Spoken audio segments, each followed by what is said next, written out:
আমরা কিছু তথ্য প্রমাণাদি সংগ্রহ করেছি এবং কিছু হার্ড ডিস্ক সিজ করেছি। সো এগুলো আমরা নিয়ে যাচ্ছি তথ্য সহ, এবং হচ্ছে আমাদের পিডব্লিউডি এবং সার্ভেয়ারের সহায়তায় যে ল্যান্ড এবং হচ্ছে বিল্ডিং কনস্ট্রাকশনের মেজারমেন্ট নেওয়া হয়েছে, সেগুলোর ভিত্তিতে, সেই রিপোর্ট গুলোর ভিত্তিতে আমরা হচ্ছে অ্যাকচুয়ালি আসল ফাঁকিটা তখন আমরা বের করতে পারবো। সো আমাদের টিম হচ্ছে এই তথ্যপত্রগুলো, সংগৃহীত তথ্যপত্রগুলো এবং অন্য যে সাপোর্ট করলো আমাদেরকে, তাদের রিপোর্টের ভিত্তিতে আমরা যে রিপোর্টটা পাবো, তারপর আমরা আসলে বলতে পারবো যে অ্যাকচুয়ালি কি পাওয়া গেল।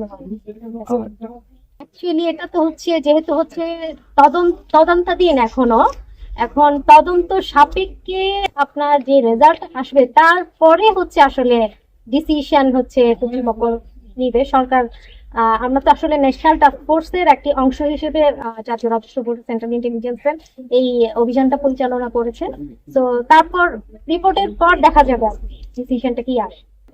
অনুমান করা কঠিন এই মুহূর্তে, কারণ হচ্ছে এখানে পিডব্লিউডি এবং হচ্ছে ল্যান্ড রেঞ্জ সার্ভে, তাদের যে রিপোর্ট, তাদের ফাইনাল রিপোর্টটা আসার পর, এস্টিমেশনটা আসার পর আমরা আসলে একটা